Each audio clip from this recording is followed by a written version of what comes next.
पूर्णमिदं पूर्णात् पूर्णमुदच्यते पूर्णस्य पूर्णमादाय पूर्णमेवावशिष्यते।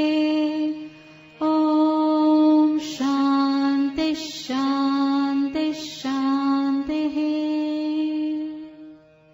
प्रतिबोधितां भगवता नारायणेन स्वयं व्यासेन कृतितां पुराणमुनिना मध्ये महाभारतम् अद्वैतामृतवर्षिणीं भगवतीम् अष्टादशाध्यायिनीम् अम्ब त्वामनुसन्दधामि भगवद्गीते भगवद्वेषिणीम्। नमोऽस्तु ते व्यासविशालबुद्धे पुल्लारविन्दायतपत्रनेत्र येन त्वया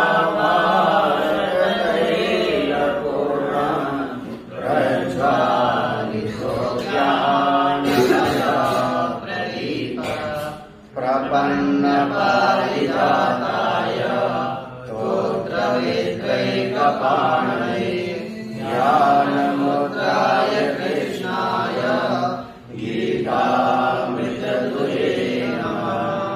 सर्वोपनिषदो गावो दोग्धा गोपालनन्दनः पार्थो वस्य श्रीर्भोक्ता दुग्धं गीतामृतं महत्।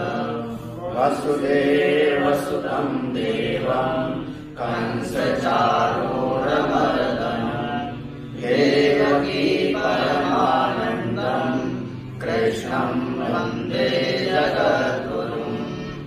भीष्मद्रोणतटा जयद्रथजला गान्धारनीलोत्पला शल्यग्रावती कृपेण वहनी कर्णेन वेलाकुला। अश्वत्थामनि कर्णघोरमकरा दुर्योधनावर्तिनी सोत्रीणा खलु पाण्डवैरणनदी कैवर्तका केशवः। पाराशर्यवचा सरोजममलम् गीतार्थगन्धोत्कटम् ज्ञानाध्यानककेशरम् हरिकथा सम्बोधनाबोधितम्। लोके सज्जनषट्पदैरहरा पेपीयमानम् मुदा भूयाद्भारतपङ्कजम् कलिमल प्रध्वंसिना श्रेयसे। मूकम् करोति वाचालम् पङ्गुं लङ्घयते गिरिं। यत्कृपातमहं वन्दे परमानन्दमाधवम्। यं ब्रह्मा वरुणेन्द्ररुद्रमरुतः स्तुवन्ति दिव्यैस्तवैः वेदैः साङ्गपदक्रमोपनिषदैः गायन्ति यं सामगाः। ध्यानावस्थिततद्गतेन मनसा पश्यन्ति यं योगिनो यस्यान्तं न विदुषुरासुरगणा देवाय तस्मै नमः। श्रीभगवानुवाच संन्यासा कर्मयोगश्च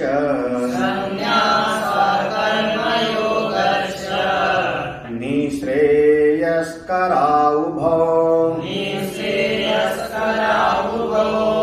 तयोस्तु कर्म संन्यासात् कर्मयोगो विशिष्यते। ज्ञेया स नित्यसन्न्यासी यो न द्वेष्टि न काङ्क्षति निर्द्वन्द्वो महाबाहो निर्गन्धो हि महाबाहो सुखं बन्धात् प्रमुच्यते सुखं बन्धात् प्रमुच्यते।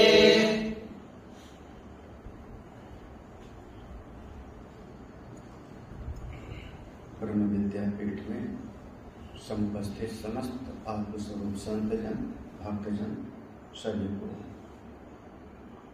अभिवादन। अर्जुन का प्रश्न है, आपने हमको एक तरफ तो कर्म संन्यास की बात कही और दूसरी तरफ आपने हमको कर्म योग की बात भी कही। मेरे मन में प्रश्न है,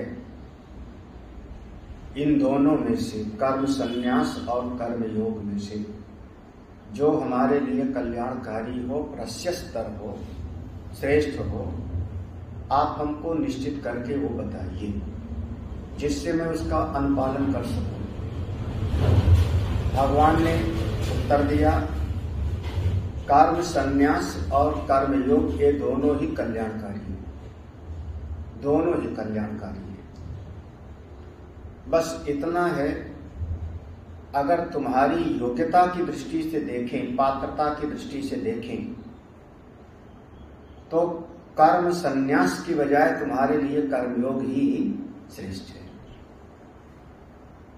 अगर कोई कर्मों को छोड़ दे और ब्रह्म विद्या को प्राप्त भी न करे, कर्म संन्यासात केवलात्, बिना ज्ञान के, ज्ञान की प्राप्ति की इच्छा भी नहीं है और ब्रह्म विद्या को प्राप्त भी नहीं करता और संसार के कर्म को भी छोड़ दिया, तो उसकी तो स्थिति वही हुई कि न यहाँ का रहा और न वहां का रहा।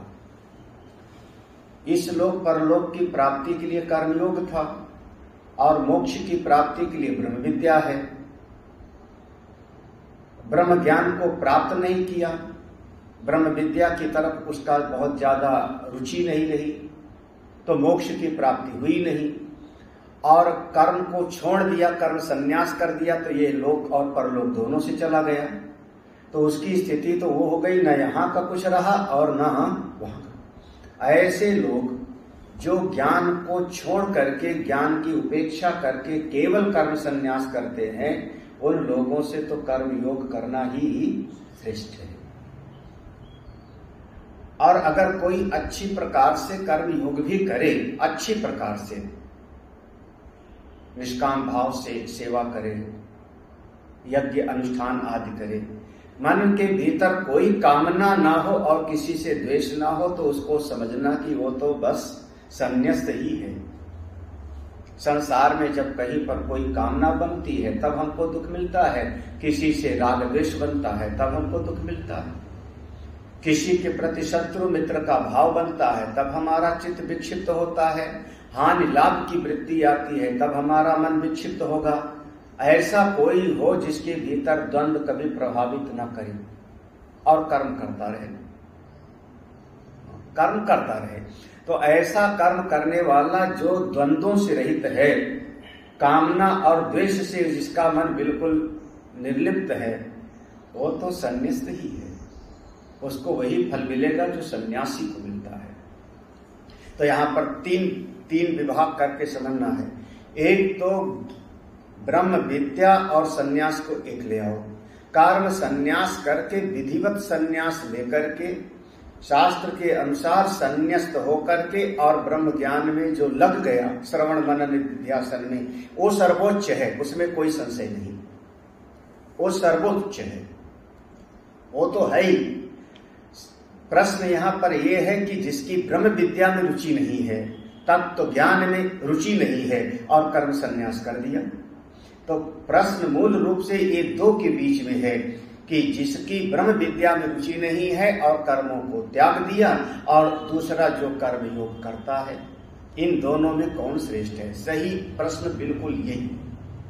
और इसका उत्तर यही है कि अगर ब्रह्म विद्या में रुचि नहीं है, मोक्ष की प्राप्ति के लिए प्रयत्न नहीं करता, तो उस सन्यासी की बजाय जो केवल लिंग सन्यास में है, लक्षण जिसके सन्यास के हैं, लेकिन ज्ञान के प्रति उसकी रुचि नहीं है, उस सन्यासी की बजाय कर्मयोग करना ही श्रेष्ठ है। क्योंकि देखो ऐसा है कि अब दो सन्यासी, एक केवल वेशभूषा से सन्यासी और एक ज्ञान वाला सन्यासी, दोनों को समझो।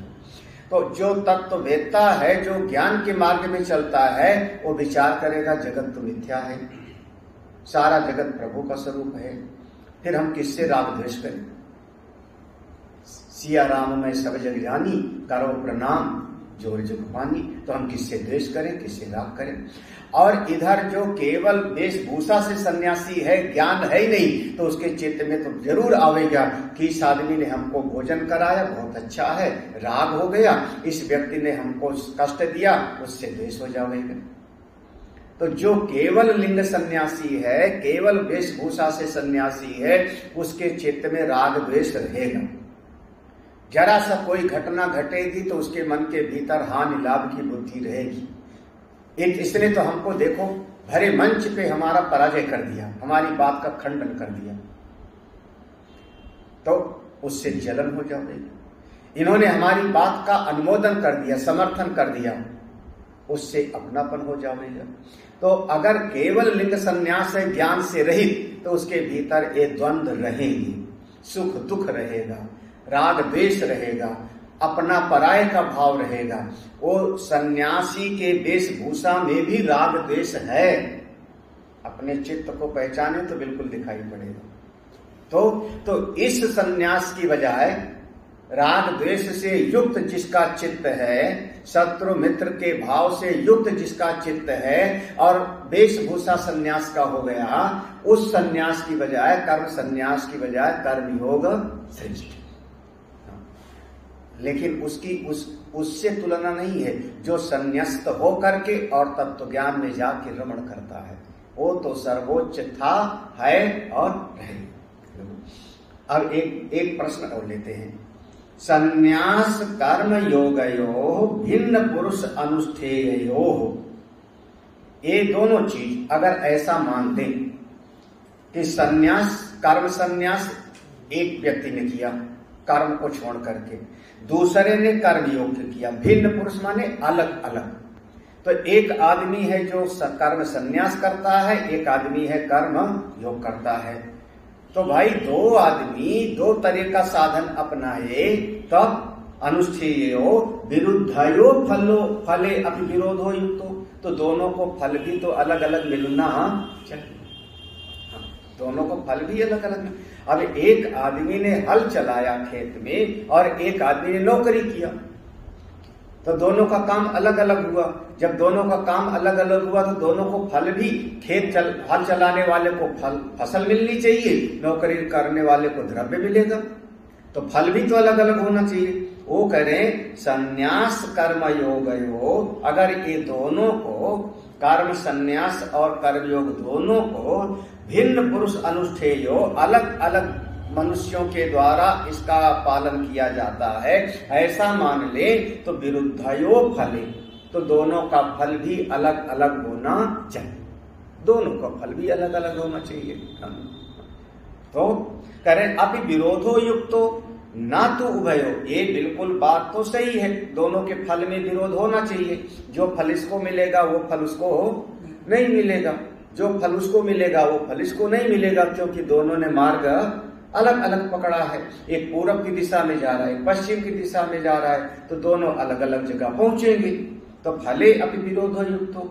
लेकिन यहाँ भगवान ने कहा था युक्तो ना तो उभयो निश्रेयस करत्वम, दूसरे श्लोक में कहा था ना, संन्यासा कर्म योगश्च निश्रेयस करा उभव, तो कह रहे दोनों का फल निश्रेयस तो हो नहीं सकता ना तो उभयो निश्रेयस करत्वम।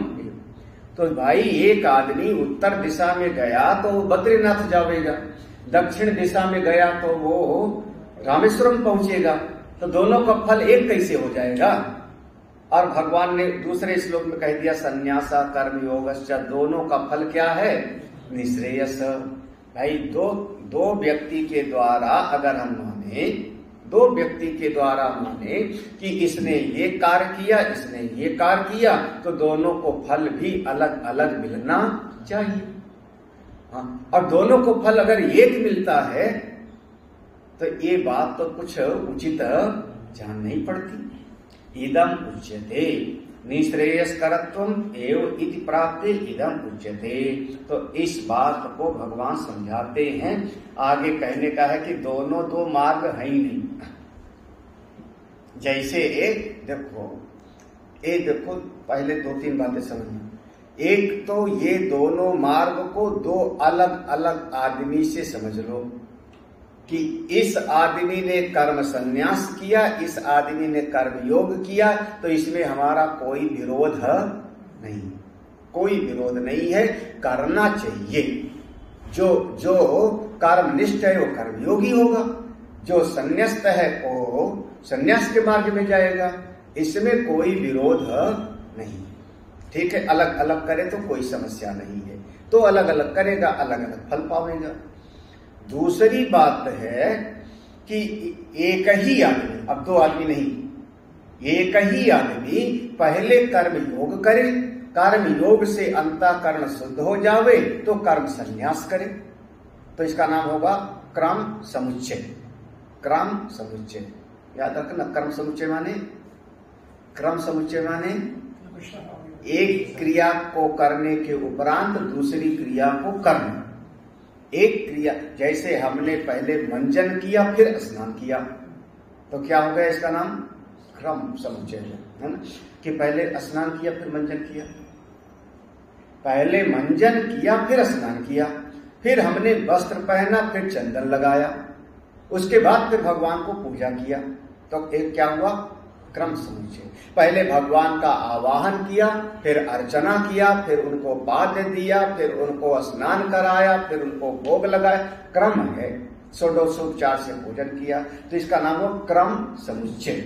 तो एक ही व्यक्ति अगर पहले कर्म योग करे और कर्म योग से अंतःकरण शुद्ध हो जावे तो कर्म संन्यास करके आगे बढ़ जावे, तो इसमें भी कोई समस्या नहीं है। ये दोनों बात बिल्कुल सही है। दो अलग अलग आदमी करें बिल्कुल सही, एक ही आदमी क्रम समुच्चय से चले वो भी सही।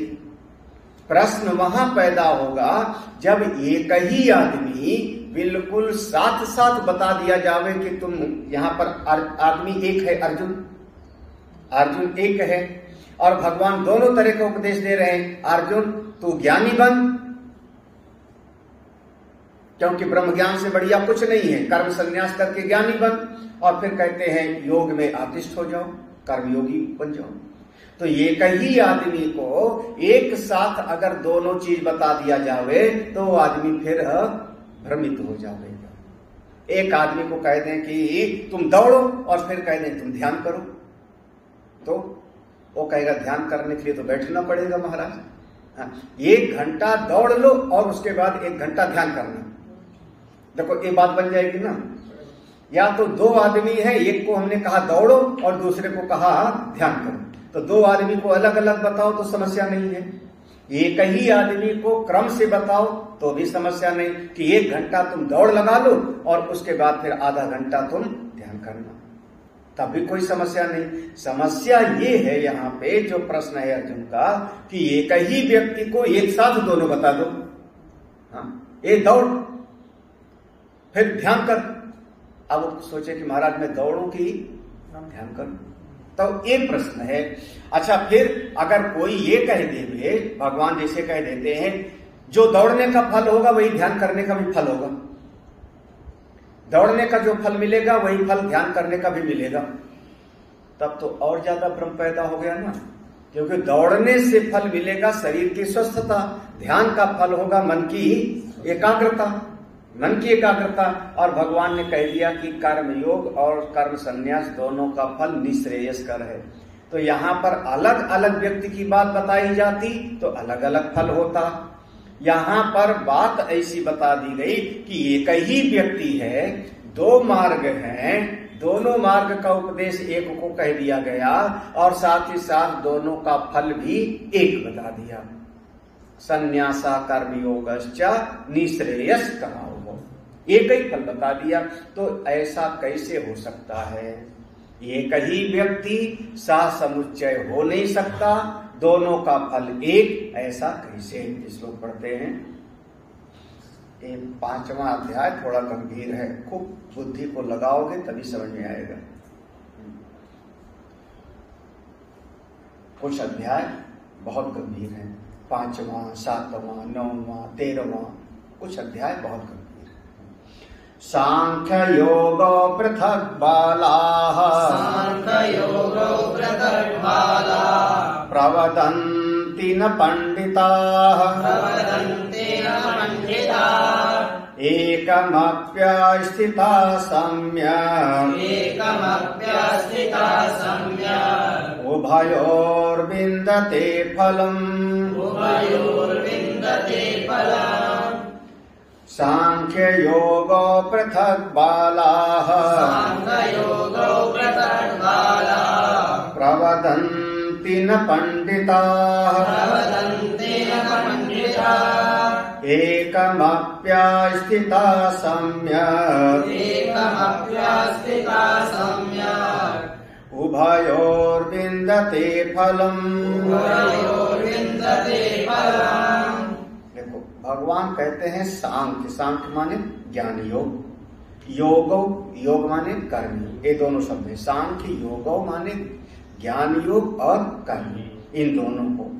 बालाः पृथक प्रवदन्ति, जो बाल बुद्धि वाले हैं, बचपने वाले हैं। बाल बुद्धि माने जिनका अभी बहुत ज्यादा बौद्धिक विकास नहीं हुआ है, अभी उन्होंने विद्यालय में जाकर के अभी अध्ययन नहीं किया है। बिना अध्ययन के तो आदमी पशु के जैसा हो जाता ना। बिना ज्ञान के मनुष्य और पशु में कोई फर्क नहीं होता। मनुष्य एक सामाजिक प्राणी, सोशल एनिमल। क्या हम लोग जो है जानवर हैं, सामाजिक जानवर हैं, व्यवस्थित जानवर हैं, बस इतने है, ऐसे कहा गया, सोशल एनिमल। तो मनुष्य को, उसको जो आप बचपन से विद्यालय भेजते हो, माँ सिखाती है, पिता सिखाते हैं, पढ़ाते हैं, विद्यालय में अध्यापक उसको पढ़ाते हैं, उस विद्या के संस्कार को सुनते सुनते उसकी बुद्धि का विकास होता है। जब बुद्धि का विकास होगा तो उसको सब चीज समझ में आने लगती है। ये अमुक चीज का पेड़ है, ये अमुक चीज का पेड़ है। पशु के लिए शायद ये पता ना हो कौन सा पेड़ है। पशु की बुद्धि में होगा कौन सा पेड़ का फल खाऊं, कौन से पेड़ का फल न खाऊं। सूंघ के उस पेड़ का फल खा लेगा, दूसरे वाले को सूंघा, उस पेड़ का फल नहीं। कौन खाने लायक है, कौन खाने लायक नहीं है, इतना पशु की बुद्धि में है। बंदर की भी बुद्धि में दूसरी बुद्धि। लेकिन हम पूछे, हाथी से पूछे, बताओ ये पेड़ कौन सा है, ये कौन सा पेड़ है, तो वो नहीं बता पाएगा कि गन्ना है।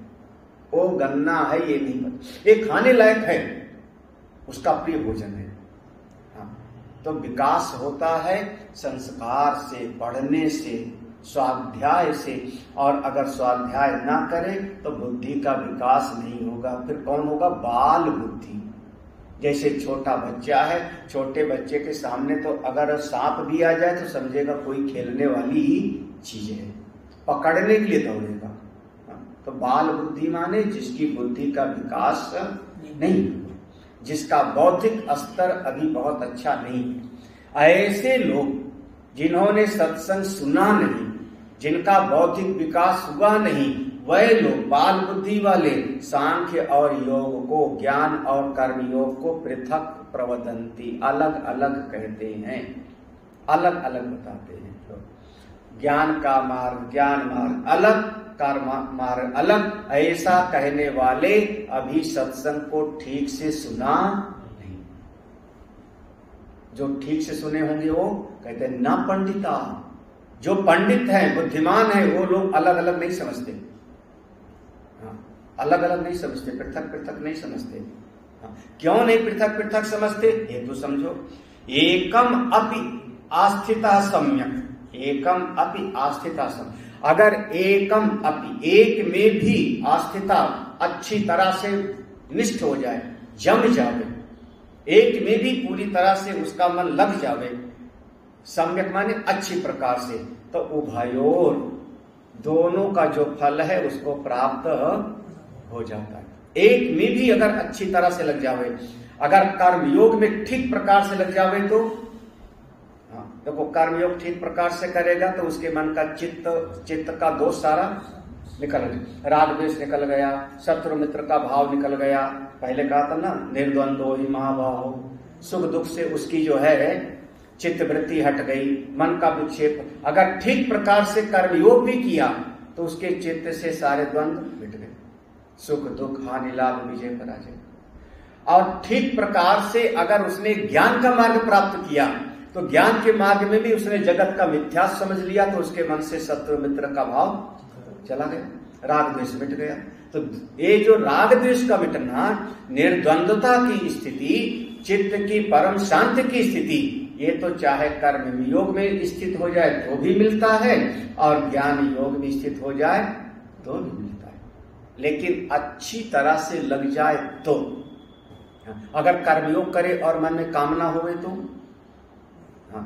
गेया सनित्य सन्यासी यौना द्वेष्टि, अगर कामना है और कर्म करे तो फिर अभी वो अच्छी प्रकार से कर्मयोग के रहस्य को नहीं समझा, फिर उसका सकाम कर्म है, उसके मन में कामना है तो जाएगा मंदिर जाके मनोती मानेगा, हे देवता भगवान हमारी मनोकामना को पूरा कर देना, मनोकामना पूरा कर देना। देख मंदिर भी होते हैं मनोकामना, और उसकी मनोकामना पूरी भी हो गई तो सकाम हो गया, तो उसका फल अलग होगा।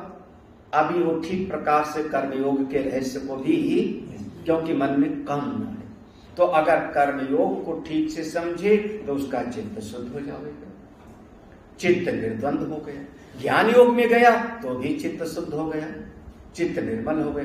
ज्ञान योग में जगत को मिथ्या समझ करके हो गया और कर्म योग में सारे जगत का भगवान का स्वरूप समझ के हो गया।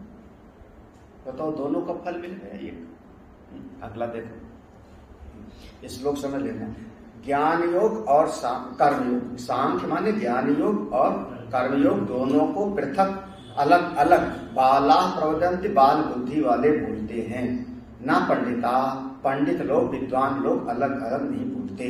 एकम अपि आस्थिता, एक में भी अगर ठीक प्रकार से अच्छी तरीके से लग जावे, सम्यक, सम्यक माने बहुत अच्छी तरह से उसमें लग जावे तो उभयोर दोनों का फल अपने आप मिल जाता है। सांख्य योगो पृथक विरुद्ध भिन्न फलौ बाला प्रवदंती न पंडिता। एक ही पंक्ति में भगवान ने कह दिया, सांख्य योग, ज्ञान योग और कर्मयोग दोनों का पृथक माने विरुद्ध भिन्न फल, विरुद्ध फल माने हाँ। वो अब यहाँ पर देखो, चित्त में हमने कहा चित्त का शत्रु मित्र का भाव चला गया, ज्ञानी के भी भीतर का और कर्मयोगी के भी भीतर का, है ना। कर्मयोगी ने सारे जगत में सेवा की भावना से किया तो चला गया, अपना पराया। ज्ञान योगी ने सारे जगत को मिथ्या समझा तो उसके चित्त का शत्रु मित्र भाव चला गया, तो फल एक हुआ। लेकिन यहाँ करें विरुद्ध भी अलग अलग फल। किसी ने कहा ज्ञान मार्ग पर चलेगा, अगर ज्ञान मार्ग पर चलेगा तो उसको सिद्धि मिल जाएगी पानी पर चलने की, जब चाहेगा बरसात करा लेगा, आग को बस में कर लेगा। बोले हाँ, एक फल ये हो गया। किसी ने कहा कर्मयोग पर चलेगा तो वो कर्म करते करते धन इकट्ठा कर लेगा। अब दोनों का फल क्या हो गया, बिल्कुल अलग। हाँ, अगर ऐसा कोई बोलता है तो समझना कि अभी वो बच्चा है। विरुद्ध फल माने हाँ देखो, विरुद्ध भिन्न फलो, अलग एक ही फल नहीं, फल कौन सा हो गया अब, अलग अलग। हाँ, उसने कहा वो वहां जाकर के सन्यासी होगा तो उसके पास ऐसी शक्ति होगी कि अपनी जटा से जो है पानी निकाल ले, ऐसे होते। अब महात्मा होगा तो उसको जो है ऐसी शक्ति होगी कि वो ऐसा कह देवे तो ऐसा हो जावे। फिर जो कर्मयोगी होगा उसको कहा महाराज इनका तो कुछ चलता ही नहीं। तो अलग अलग फल अगर समझता है, देखो विरुद्ध माने एक दूसरे से बिल्कुल विपरीत, एक दूसरे से बिल्कुल विपरीत अलग अलग फल समझता है तो अभी उसने कर्म योग को ठीक नहीं समझा और कर्म संन्यास को भी ठीक नहीं समझा। बस इतना है। ठीक ठीक नहीं समझा। तो वो कौन होगा अभी? वो साधारण गृहस्थ है, सामान्य गृहस्थ है। वो कहता है हम कर्म करते हैं रुपया कमाने के लिए, हम व्यापार करते हैं धन कमाने के लिए, हम नौकरी करते हैं रुपया कमाने के लिए, यही ना। और वो देखो वो सब छोड़ करके चले गए काय के लिए? बोले भगवान का दर्शन पाने के लिए, भगवान का दर्शन पाने के लिए। तो वो संन्यास में चले गए काय के लिए? भगवान का दर्शन करने के लिए। हम कर्म कर रहे हैं, दुकान पर बैठ रहे हैं, काय के लिए? रुपया कमाने के लिए। तो दोनों का फल क्या हो गया? अब अलग अलग। ऐसा अगर कोई कहता है तो तुम जो गृहस्थ में कर्म कर रहे हो ये कर्म है, कर्म योग नहीं है। और वो जो वहां पर चले गए संन्यास्त में, अगर उनको ऐसा समझते हो कि कोई चमत्कार वगैरह हो जाएगा, तो अभी वो ज्ञान योग की भी समझ तुमको ठीक ठीक नहीं। अब ऐसे समझ लो, ज्यादातर सरल भाषा में कहूं, बिल्कुल सरल भाषा में, तो कई बार हम लोगों से कोई पूछता है, हम लोगों से कई बार पूछा, हमसे किसी ने कहा महाराज कुछ हाथ हो देखना आता है आपको? हाथ से रेखा वगैरह देखना आता है, ज्योतिष वगैरह आता है? तो एक वृद्ध माता जी थी, उन्होंने पूछा था। हमने कहा नहीं हमको तो नहीं आता है सब। तो क्या आपको गुरुजी ने सिखाया नहीं? हमने कहा नहीं सिखाया तो नहीं, हमारे यहाँ तो पढ़ाई नहीं लिया, नहीं सीखा नहीं पढ़ाया। तो उन्होंने बड़े प्यार से कहा था, हमको अभी भी याद है, पुरानी बात है। उनका फिर ब्रह्मचारी जी सीख लो आगे काम आवेगा, सीख लो आगे काम आवेगा। क्या सीख लो? हस्तरेखा को देखना। अब उनकी समझ क्या है कि सन्यासी को हस्तरेखा देखना आना चाहिए, ठीक है ना? सन्यासी को हस्तरेखा देखना आना चाहिए और गृहस्थी को रुपया कमाना आना चाहिए। तो देखो अब उसने ज्ञान वाले को कह दिया कि ज्योतिष विद्या आनी चाहिए, और जो कर्म में लगा हुआ है उसके पास रुपया पैसा को होना चाहिए। तो दोनों का फल उसने समझा क्या? अलग अलग। तो साधारण गृहस्थ है, फिर सामान्य गृहस्थ है, बाल बुद्धि वाला है, अभी उसने ठीक ठीक सत्संग को समझा। अब इतने में स्पष्ट हो जाना चाहिए। बाला प्रवदंती ना पंडिता। देखो अच्छा, पंडित क्या कहते हैं? पंडिता तु ज्ञानिना एकम फलम अविरुद्धम इच्छन्ति। पंडिता तु जो ज्ञानी लोग हैं, इस श्लोक में पंडित शब्द है ना, पंडित शब्द का मतलब कह दिया ज्ञानिना, जो ज्ञानी है। किसका ज्ञानी? इस शरीर का नाम है पिंड, इस शरीर को हम कहते हैं पिंड। इस शरीर में, इस पिंड में जिसका इस शरीर में अहम बुद्धि नहीं है, इस पिंड में जो इसको शक्ति देने वाला है, जिनकी दृष्टि वहां पर समझ पहुंच गई, उसको हम कहते हैं पंडा बुद्धि। पिंड में से अहम बुद्धि को हटा करके उस परमात्मा में बुद्धि को जोड़ दिया, उसका नाम हुआ पंडा बुद्धि। तो पंडा बुद्धि जिसमें है उसका नाम हुआ पंडित। परमात्मा में जिसकी बुद्धि जुड़ गई, इस पिंड से हट करके परमात्मा में जिसकी बुद्धि जुड़ गई, उस पंडा बुद्धि को नाम देते हैं पंडित। ऐसे पंडित जन, ज्ञानी लोग क्या कहते हैं? एकम फल, दोनों का एक ही फल है। कर्म संन्यास और कर्मयोग दोनों का एक ही फल। अविरुद्धम इच्छन्ति, दोनों के फल में कोई विरोध नहीं है, दोनों के फल में कोई विरोध नहीं। अब यहां पर वही समझना, मूल रूप से समझना, ये जो कर्म योग की बात जो भगवान कहना चाह रहे हैं, जैसे कहते हैं हमारी बात का अर्थ आपने ठीक ठीक समझा नहीं, है ना? तो सामान्य आदमी कर्म किसको समझ रहा है? सामान्य आदमी कर्म किसको समझ रहा है? कि हम खेती करते हैं, नौकरी करते हैं, रुपया कमाते हैं, बाल बच्चों का पालन पोषण करते हैं, ईमानदारी से कमाते हैं और ईमानदारी से परिवार हम अपना चलाते हैं। सामान्य आदमी समझ रहा है कि यही हमारा कर्म है, ठीक है ना? भगवान का कहने का मतलब है ये कर्म तो है, लेकिन ये कर्म योग नहीं है, ठीक है ना? दोनों का अंतर समझ। ये कर्मयोग नहीं है, निष्काम कर्मयोग नहीं है, निष्काम कर्मयोग में क्या होगा कि आपके मन में कोई कामना ही न होवे और कर्म करते रहो।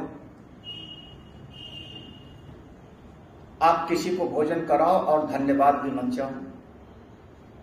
आप किसी को 100 रुपए दक्षिणा भी दो और बदले में ये भी मत चाहो कि सामने वाला हमको आशीर्वाद देवे। कामना ना हो और किसी से द्वेष भी ना हो, और फिर भी कर्म करते रहो। ना कुछ चाहो ना जलो और कर्म करते रहो।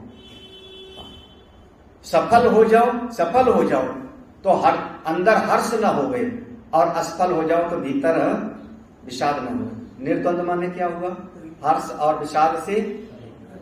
सफलता में आप बहुत फूल बन जाओ, असफलता में आप विलाप मत करो। ऐसा होगा परिवार में जिसको कर्म कह रहे हैं। अगर इस तरीके से कर्म करता है तो उसका नाम कर्मयोग होगा। सुख आवे तो सुख में आसक्त मत हो जाओ और दुख से घृणा मत करो। सुख दुखे समे कृत्वा लाभा लाभो जया जयो ततो युद्धाय युजस्व नैवं पापम। युद्धाय युजस्व, कर्म करो, ऐसा कर्म करो आपके चित्त में। अगर ऐसा आपका मन है, हानि हो जावे, नुकसान हो जाए, तो आप भीतर से जो है कमजोर मत बनो। हाय हाय मेरा इतना नुकसान हो गया, अरे इतना नुकसान हो गया, अब तो मैं मर ही जाऊंगा। बताओ क्यों? हमारा 1 लाख 2 लाख रुपया डूब गया तो मरने का क्या बात है? रुपया तो हमारे हाथ की मैल है, फिर आवेगा, कहीं इसे कहते हैं। लेकिन आदमी कहता है मेरा तो धन चला गया, अब तो जीने का कोई फायदा नहीं। गहना था वो चोर ले गए, मरने अब तो मर ही जाऊं। क्यों भाई? गया तो गया। हानि हो गई तो भी बिल्कुल सम रहो, और लाभ हो जाए तो भी सम। तब आप कर्मी। भगवान कह रहे हैं इसका नाम कर्मयोग है, और संसारी आदमी जो गृहस्थी में काम कर रहा है उसको कर्म समझ के बैठा हुआ है। तो दोनों के कर्म का फर्क है। तो ये जो भगवान का बताया हुआ कर्म योग है वो इस ज्ञान योग के फल से मिलता है। ठीक है ना? समझना। अच्छा, फिर दूसरी तरफ और समझ लेना, और समझ लो। अब कर्म संन्यास की बात समझ लो। जैसे आप एक कर्म में 2 विभाग किया ना, एक सामान्य गृहस्थी का और एक भगवान के बताए हुए कर्मयोग का। ठीक है ना? सामान्य गृहस्थी, मन में कामना है तो काम करता है, सफल हो गया तो खुश, असफल हो गया तो चलो जीत गया तो चलो पार्टी देते हैं, है ना? है ना? तो सामान्य आदमी का कर्म अलग, भगवान के बताए हुए कर्म योग का मतलब अलग। ऐसे संन्यास की बात समझो। 2 प्रकार का संन्यास समझ लो, 2 प्रकार का। एक संन्यास वो हुआ जिसने केवल कर्म को तो छोड़ दिया, संन्यास ले लिया, लेकिन ज्ञानवान में उसकी बिल्कुल रुचि ही नहीं। ठीक है ना? मंदिर में बैठा हुआ है, थोड़ी पूजा कर देता है, भोजन मिल जाता है, उदर निमित्तम बहुकृत। ठीक है ना? वो वाला संन्यास हो गया। एक वो वाला संन्यास हो गया केवल ज्ञान रहित कर्म संन्यास, ज्ञान के बिना कर्म को छोड़ दिया। ठीक है? और दूसरा वो है जिसने कर्म का संन्यास कर दिया और उसके बाद तब तो ज्ञान में उस डूब गए। तो संन्यास में भी 2 विभाग कर लो ना। 2 विभाग कर लो। केवल कर्म का संन्यास कर दिया और ज्ञान नहीं प्राप्त किया तो उससे तो एक कर्मयोग करने वाला ज्यादा बढ़िया है। और अगर ज्ञान प्राप्त किया और संन्यास भी है, संन्यास भी है और ज्ञान भी प्राप्त किया, तो उसकी तो किसी से तुलना नहीं, उसकी किसी से तुलना नहीं। बस विशेष बात है ये जो ज्ञान सहित संन्यास है और ये जो निष्काम कर्मयोग है, भगवान का बताया हुआ कर्मयोग, ये दोनों का फल एक है। अब तो क्लियर होना चाहिए ना? ज्ञान रहित संन्यास, जिसने ज्ञान नहीं प्राप्त किया संन्यास, और जो संसारी आदमी कर्म करता है, ये दोनों का फल बिल्कुल अलग अलग है। ठीक है ना? और इसी फल को, जो दोनों का फल अलग अलग है, इसी बात को अगर पकड़ के आदमी बैठ गया तो अभी समझना बाल बुद्धि वाला है, अभी उसने सत्संग शास्त्र का श्रवण नहीं किया। अब बिल्कुल बिल्कुल आपको स्पष्ट होना चाहिए। मतलब कर्म के भी दो स्तर हमने बना दिया, एक सामान्य संसारी का और एक भगवान के बताए हुए कर्मयोग का, ठीक है ना। दो विभाग। ऐसे संन्यास का भी दो विभाग कर लो, एक केवल संन्यास और दूसरा संन्यास के साथ ज्ञान का। तो ये जो केवल संन्यास लिया बिना ज्ञान वाला, ये इसके मन में भी राग द्वेष रहेगा, शत्रु मित्र का भाव रहेगा, है ना। और एक जो केवल गृहस्थ है उसके मन में भी कामनाएं रहेगी, हर्ष विषाद रहेगा, सुख दुख रहेगा, सबका सब रहेगा। तो अब एक भगवान ने कह दिया कि अगर कोई निष्काम कर्मयोग ठीक प्रकार से करे और वह ज्ञान को प्राप्त करता है तो दोनों का फल उसके अंतःकरण की प्रशांत अवस्था होगी। दोनों का फल, चित्त उसका प्रशांत है, शांत है, अक्षुब्ध ही, जैसे समुद्र है, शोभित नहीं होता। अगला पंक्ति लेते हैं, थोड़ा सा गंभीर है। कथम एकम अपि सांख्य योगयो सम्यक आस्थिता सम्यक अनुष्ठितवान इत्यर्था उभयो विन्दते फलम।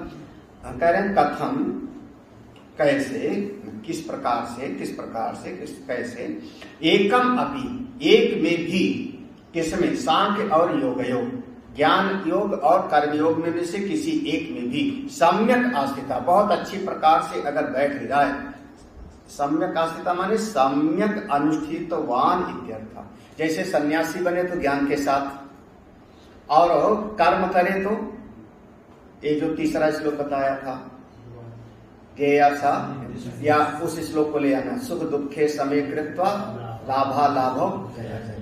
अगर उस प्रकार से जो सम्यक अनुष्ठितवान इत्यर्थ, तो भयो विन्दते फलम, दोनों का फल एक हो जाएगा, मन उसका शांत रहेगा, मन में कोई विक्षेप नहीं होगा, बस बात पूरी हो गई। तो उभयो तदेव ही निःश्रेयसम फलम अतो न फले विरोधा अस्ति। तो कह रहे उभयो, दोनों में ही, तदेव ही, वही, निःश्रेयस, निःश्रेयस माने आत्मा की शांति, अंतःकरण की शांति, चित्त की शांति अवस्था। और जब आपका अंतःकरण शांत है, शुद्ध है, तो आप ज्ञान के लिए पात्र हो जाते, तब तो बोध हो जाता है। तो निःश्रेयस फलम अतो न फल, इसलिए फल में विरोध नहीं। अब एक प्रश्न किया यहाँ पे, जो प्रश्न है देखो, ननु, नन माने प्रश्न है, संन्यास कर्म योग शब्देन प्रस्तुत्य सांख्य योगयो फल एकत्वम कथम इहि अप्रकृतम ब्रवीति। कह रहे जो ननु, लेकिन संन्यास कर्म योग शब्द, दो शब्द हो गए ना अलग अलग, एक संन्यास का और एक कर्म। दूसरे श्लोक में पढ़ना, शुरुआत में संन्यासा कर्म योग। तो संन्यास कर्म योग शब्द दोनों को अलग अलग प्रस्तुत माने सामने रखा भगवान ने, कि संन्यास वाला है और एक कर्मयोग वाला है। दोनों का अर्थ क्या हुआ? तो हम कह रहे हैं संन्यास का अर्थ सांख्य है और कर्मयोग का अर्थ है योग योग। संन्यास माने ज्ञान योग, सांख्य शब्द प्रयोग किया ना, तो प्रस्तुत माने सामने रख करके विषय को ऐसा प्रस्तुत करके, तो संन्यास को सांख्य योग कह दिया, ज्ञान योग और कर्म योग को योग। तो दोनों का फल एकत्वम, दोनों का एक ही फल है ऐसा कहा। तो ये तो अप्रकृतम प्रवृत्ति, ये तो प्रकरण के विरुद्ध है। नहीं समझ आया ना? नहीं समझ आया? जब नहीं समझ आया तो समझो, दूसरे श्लोक को चौथे श्लोक से मिलाओ, दोनों को मिलाओ। तो दूसरे श्लोक में प्रारंभ कहां से किया? संन्यास और कर्मयोग, यही कहा ना, संन्यास और कर्मयोग ऐसा कहा। चौथे श्लोक में क्या कहा? फल दोनों का एक है, तो किसका फल? संन्यास नहीं कहा ना, संन्यास की जगह पर क्या बोला? सांख्य। और कर्मयोग की जगह पर बोला योग। तो एक विषय शुरू किया संन्यास और कर्मयोग से, और दो चीजों का फल एक बता रहे हो, किसका? सांख्य और कर्मयोग। ठीक है ना? तो आपने कहा था कि हम तुमको नारियल बतावेंगे, नारियल दिखावेंगे, और दिखा दिया आपने। आप अभी भी नहीं क्लियर हुआ? हाँ, शब्द दोनों का अलग अलग है ना, तो ये प्रश्न है, शब्द अलग अलग है। तो कहना चाहिए, एक पूछने वाला कह रहा है कि जैसे यहाँ 2 मार्ग बता दिया संन्यास कर्मयोग का, तो यहाँ जहाँ फल की बात आई यहाँ भी कहना चाहिए था संन्यास और कर्मयोग का फल एक है, ये कहना चाहिए था। भगवान ने संन्यास की बजाय यहाँ पर सांख्य क्यों बोला, वहां पर कर्मयोग की बजाय योग क्यों बोला, ऐसा क्यों बोला? ठीक है। तो भगवान भास्कर कहते ना ये से दोषा, उत्तर है अरे इसमें भाई कोई दोष नहीं है, इसमें कोई दोष नहीं। यद्यपि अर्जुनेन संन्यासम कर्म योगम च केवलम अभिप्रेत्य प्रश्नाकृता। भाई अर्जुन ने जो प्रश्न किया था, क्या किया था? पहला श्लोक में हाँ अर्जुन का प्रश्न था, अर्जुन के द्वारा प्रश्न किया गया था, क्या? संन्यासम कर्म योगम च, यही प्रश्न था ना कि संन्यास और कर्मयोग, संन्यासम कर्मण्यसम पुनर्योगम च, यहाँ था। तो अर्जुन का वही प्रश्न था। तो भगवान तो तद अपरित्यागेन, देखो भगवान ने अर्जुन के प्रश्न का जो मतलब था, तद अपरित्यागेन, अर्जुन के प्रश्न का मतलब छोड़ा नहीं, मतलब उनकी बात को ज्यों का त्यों पकड़ के रखा। और एव स्व अभिप्रेतम च विशेषम, और साथ में अपना मत भगवान ने जोड़ दिया। अर्जुन की बात को काटा नहीं, अर्जुन की बात को छोड़ा नहीं, और साथ में अपना विचार भगवान ने मिला के कह दिया। अर्जुन का प्रश्न था 2, ये प्रश्न था कि संन्यास और कर्म, तो भगवान ने उसके प्रश्न को हटाया नहीं, इसीलिए कहा कि ये 2 है, दोनों फल देने वाले हैं, दोनों का फल एक है। लेकिन भगवान ने इसमें अपना भाव जोड़ दिया, स्व अभिप्रेतम चा विशेषम संयोज्य, अपना विशेष भाव को जोड़ दिया, क्या? कि दोनों का फल एक। और क्या कर दिया? शब्द अंतर वाच्यतया प्रतिवचनम ददो, बस थोड़ा सा शब्द का फर्क कर दिया, और क्या? शब्द अंतर। वहां संन्यास पूछा था और यहाँ भगवान ने कह दिया, लेकिन मतलब ये कही है भैया, मतलब ये कही है। अब चाहे आप उसको पानी कहो और चाहे वाटर कहो, चाहे जल कहो, मतलब तो ये भी। तो वहां जो संन्यास शब्द है, यहाँ सांख्य शब्द है, दोनों का मतलब एक है। भगवान का यही कहने का मतलब है, प्रतिवचनम तदो सांख्य योग इति। तो तब एव संन्यास कर्म योगो ज्ञान तद उपाय समबुद्धित्वादि संयुक्त सांख्य योग शब्द वाच्यो इति भगवतो मतम। अतो न अप्रकृत प्रक्रिया इति, अतो न अप्रकृत, इसलिए प्रकरण से विरुद्ध नहीं है कुछ। अप्रकृत प्रक्रिया, प्रकरण से विरुद्ध कोई बात नहीं। क्यों? तव यो माने दोनों, दोनों। कौन दोनों? संन्यास कर्म योग, देखो साफ साफ है, वो दोनों, संन्यास और कर्म। और संन्यास देखो सीधा समझो ना, हमने संन्यास के 2 भेद किया ना, संन्यास का 2 भेद किया ना समझने के लिए। एक केवल बाहर से संन्यास और दूसरे ज्ञान के साथ संन्यास। जब ज्ञान के साथ संन्यास होगा तो उसी का नाम सांख्य, क्योंकि सांख्य माने बुद्धि, जिसकी बुद्धि जो है ज्ञान योग से, तो बाहर से संन्यास भी है और भीतर से उसके ज्ञान भी, तो उसी का नाम है सांख्य। तो भगवान जब सांख्य शब्द प्रयोग कर रहे हैं बार बार ना, तो सांख्य का मतलब हुआ कि ज्ञान के साथ जो है संन्यास हो गई, ये भगवान का मतलब है, ज्ञान सहित संन्यास। और केवल अगर सांख्य शब्द ना प्रयोग करे भगवान, तो फिर क्या हो जाएगा? उसमें केवल संन्यास का भ्रम भी हो सकता है। इसीलिए संन्यास के 4 विधि होते हैं, विविदिशा संन्यास, विविदिशा संन्यास, विद्वत संन्यास, वीर संन्यास, आतुर संन्यास, ऐसे संन्यास के सब अलग अलग भेद होते हैं। फिर और जगह पर कहा गया कुटीचक, बहुदक, हंस और परम, तो सभी संन्यास एक जैसा नहीं, तो थोड़ा थोड़ा भेद होता है। तो कह रहे हैं तब एवं उन दोनों में ही, इसमें संन्यास कर्मयोग, संन्यास और कर्मयोग में ज्ञान तद उपाय संबुद्धित्वादि संयुक्त। लो, सांख्य का मतलब हुआ ज्ञान, बहुत ध्यान से सुनना, सांख्य का मतलब हुआ ज्ञान, या संन्यास माने ज्ञान के साथ संन्यास, तो उसका मतलब हुआ तत्व का ज्ञान। और उस तत्व का ज्ञान का उपाय क्या है? तत्व के ज्ञान का, उस ब्रह्म विद्या की प्राप्ति का उपाय क्या है? बोले ये निष्काम भाव से कर्म। अब कर्म में भी दो विभाग हो गया था ना, याद है? एक कर्म में होता संसारी आदमी का काम और दूसरा हो गया था भगवान के बताए हुए का। तो ये जो भगवान ने बताया था कर्म, वो क्या है? उपाय है, और वो हमको पहुंचा देता है ज्ञान में।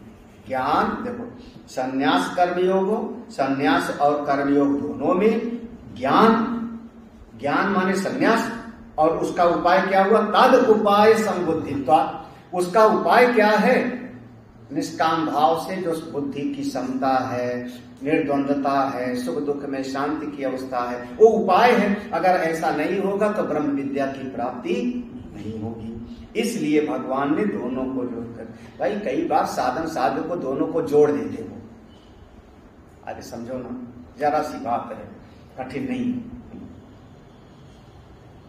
किसी से पूछो क्या कर रहे हैं, तो भिंडी काट रहा है।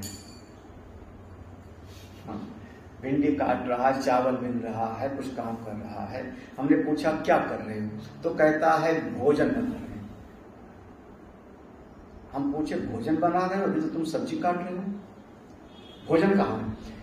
तो भोजन है लक्ष्य, भोजन है साध्य, लेकिन उस भोजन के लिए जो अभी तैयारी कर रहे हो वो भी कहा गया क्या? भोजन बना रहे हो ना। अगर आप भिंडी नहीं काटोगे, सब्जी नहीं काटोगे, चावल नहीं बिनोगे, दाल नहीं बनोगे, तो भोजन भी आपका तैयार है। लेकिन जब आदमी काम कर रहा है तो कह क्या रहा है? मैं भोजन बना रहा हूं। हाँ, मैं भोजन बना रहा हूं। आप लो भैया भोजन बना रहा है। तो इसका क्या हो गया कि ये भिंडी काटना आदि उपाय है, ये हमको वहां भोजन तक ले जाए। ठीक है ना? तो उसके लिए इसकी तैयारी है। और दृष्टांत तुम, कोई बच्चा डॉक्टर बनना चाहता है, डॉक्टर बनना चाहता है, ठीक है? अब उसका सिलेक्शन हो गया, मेडिकल कॉलेज में उसका एडमिशन हो गया।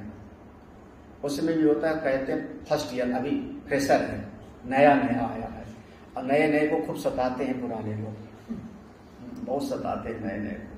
तो अच्छा नया नया पहुंचा है, वो कोई आदमी जाकर के उस जो नया नया साल में दाखिल हुआ है, एमबीबीएस की डिग्री मिलेगी 5 साल के बाद। 5 साल जब पढ़ेगा तब उसको एमबीबीएस की डिग्री मिलेगी, और कानूनन तभी उसको हम कह सकते हैं डॉक्टर, है ना? लेकिन पहले साल वो बैठा हुआ पर्चा बना रहा है, तो हम उसको डॉक्टर बोलेंगे कि नहीं डॉक्टर साहब? हाँ, क्यों? अभी तो पहुंचा नहीं, अभी तो डॉक्टर की डिग्री नहीं हुई है।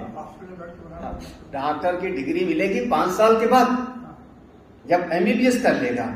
लेकिन पहले साल भी हम उसको बोलेंगे डॉक्टर साहब। एक नहीं, बहुत सारी चीजों में आप समझ लेना, बहुत सारी चीजों में। तो जैसे उपाय जो होता है, जो हमको वहां तक ले जाता है, उस उपाय को भी हम उसी के नाम से कभी कभी, इसको कहते हैं अभेद बुद्धि, अभिनव भाव। ये दोनों का आपस में हो जाता है। चलिए जी,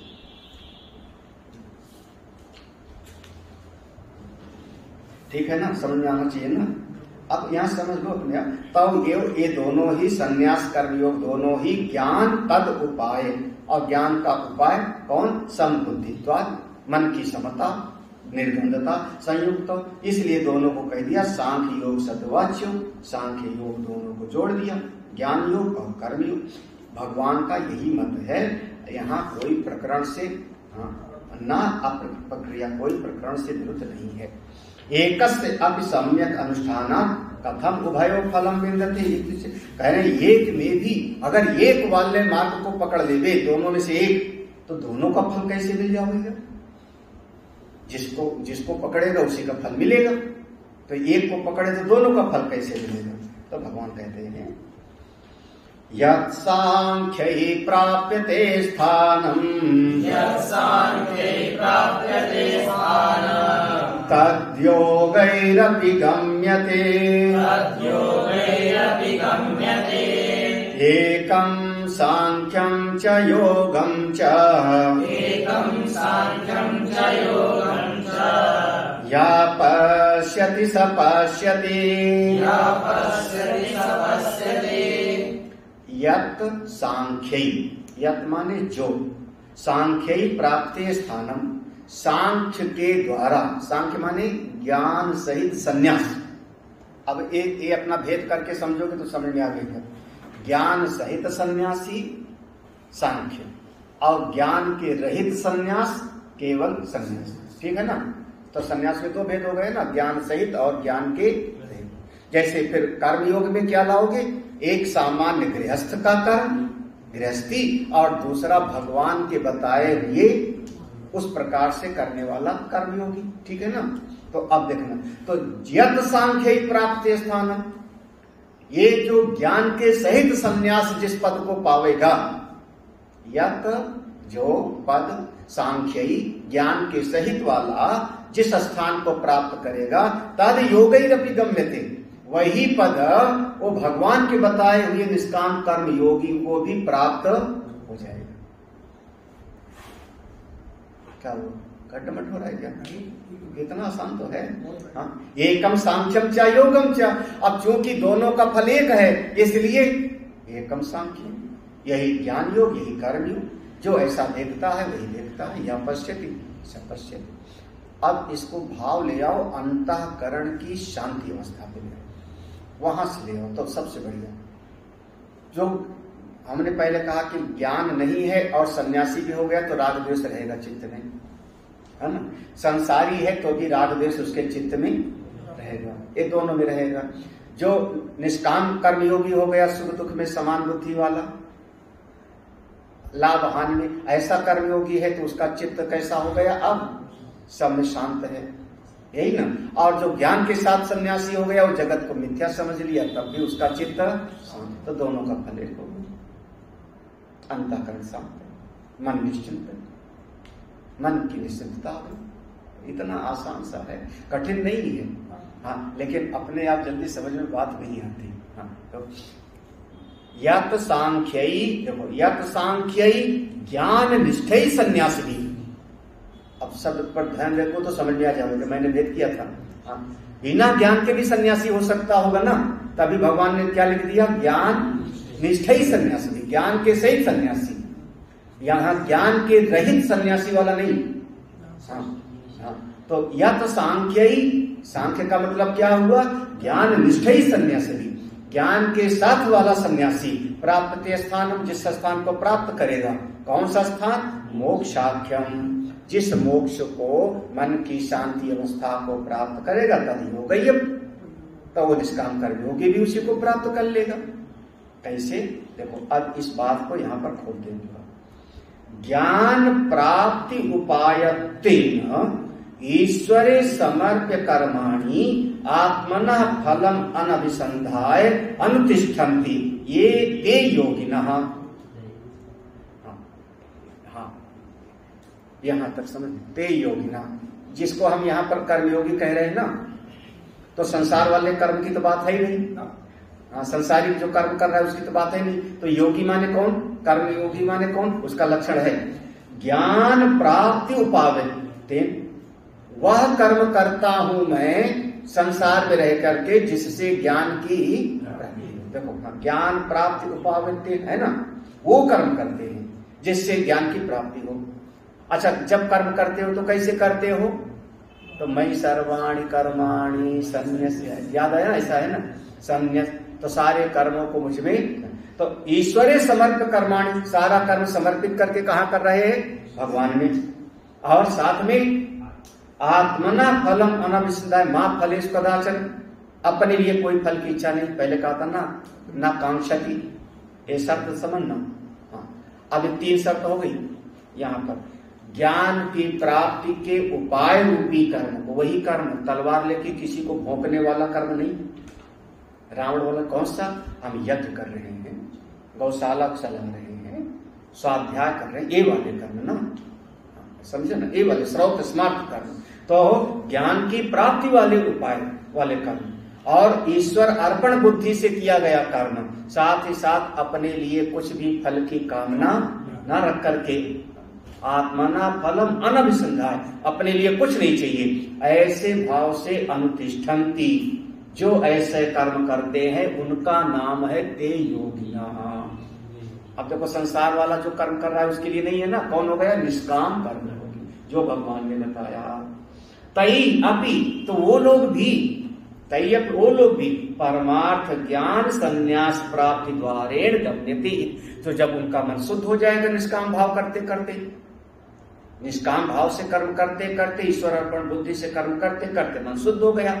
जब मन शुद्ध हो गया तो अपने आप इस परमार्थ ज्ञान में पहुंच जाएंगे। एक दिन कभी न कभी जैसे विदुर जी चले गए, विदुर जी सब संन्यास्त होके चले गए, उद्धव जी चले गए, तो ऐसे परमार्थ ज्ञान संन्यास प्राप्ति, तो वो बाद में कभी न कभी इस मार्ग पर चलते चलते संन्यास्त होके परमार्थ ज्ञान को प्राप्त करके, द्वारेण माने इसी मार्ग से, और उसी मोक्ष को प्राप्त कर लेते हैं।